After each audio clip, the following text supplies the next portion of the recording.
All right, Brother Knox. Are all the King James Bibles by all publishers the same? Oh boy. You're in deep water. I am in deep water. I'll pray for you. Thank you.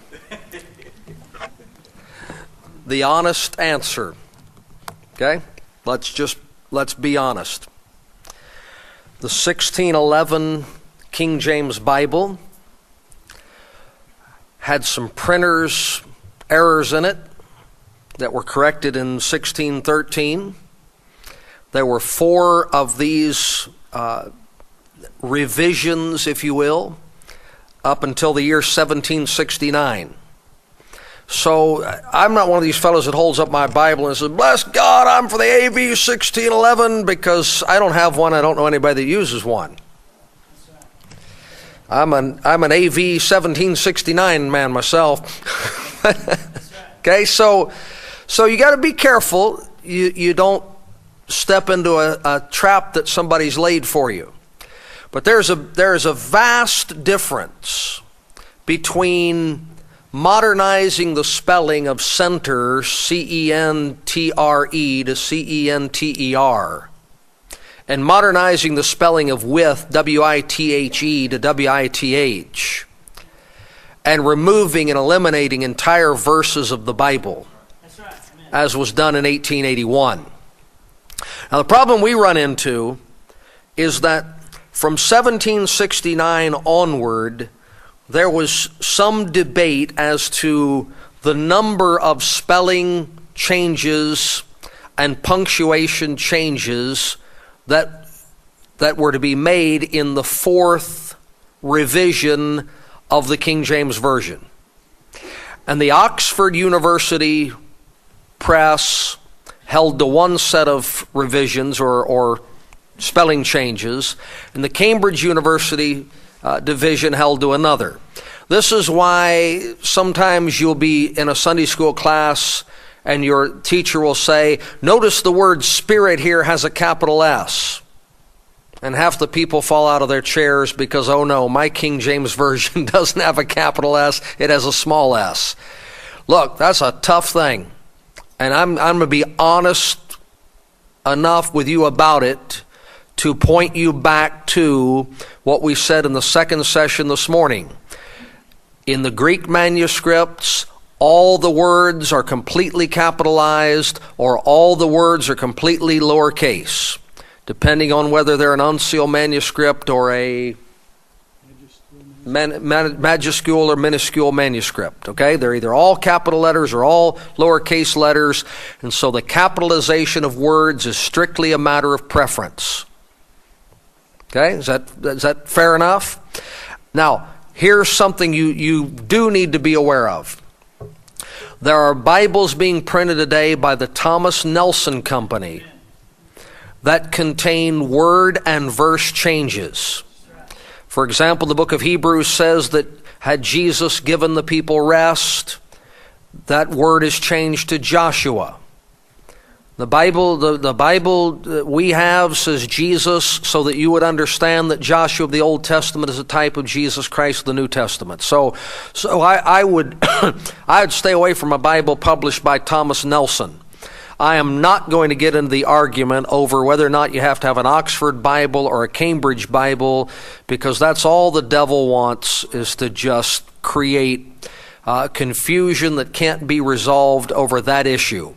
And you say, "Well, I'm just going to go out and get me a facsimile of the 1611 and preach from that." Well, have fun. Because I've seen one and I've tried to read it without a V and without a J and with S's and F's that you can't tell one from the other, and it's tough. But let me tell you something that some of you may remember being in a newspaper office or a print shop prior to 1960. Believe it or not, boys and girls, we didn't used to have computers in everybody's living room or everybody's office. I graduated from college in 1979 with a degree in journalism and never saw a computer. That's incredible when you think about it. But what these men used to do, I saw it in our hometown newspaper, 1968, on a school field trip. they had trays filled with metal letters and little lines of metal, the length the width of columns and the length of a sheet of paper, and that printer would pick each individual letter up and lay it in that tray backwards, because you're going to print off that plate letter by letter by letter by letter. And there just isn't any way in the world that you were going to get a book off a printing press without some form of printer's error showing up in it. So when you read these books about X number of changes in the King James Bible from 1611 to 1613, and then from 1613 to 1620-something, I believe, is next revision, and then to 1769, you've got to understand most of that was somebody saying, look here, good old Joe down at the print shop got these letters backwards. Whoops! See, when he moved the plate, this word slipped completely. And I see that in Bibles today coming off a computer. I got a King James Bible. I don't know if it's this one or the one I read out of at home. And there's one page where the red letter verses didn't get printed. Well, look, that doesn't mean there's an error in my King James Bible. That means there was an error in the print shop the day that Bible was produced. So that's the best I can tell you.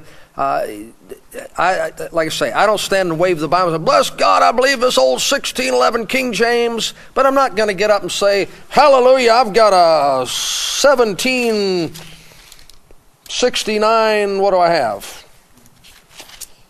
World Publishing, Grand Rapids. Woohoo! It's a tough issue. But this has been my experience. If somebody wants to fight about that, you're wasting your time with them anyway. If I can sit in a man's living room and show him the virgin birth is gone in Luke 2:33, the blood atonement is gone in Colossians 1:14, the ascension into heaven is gone in Luke 24, the deity of Christ is gone in 1 John 5:7. If he's not concerned about those four changes in his new Bible, there's not much I can do for him. And if somebody wants to get down to arguing about the spelling changes between 1611 and 1769, he's just looking to fight with you. That's his issue. So, okay, bro.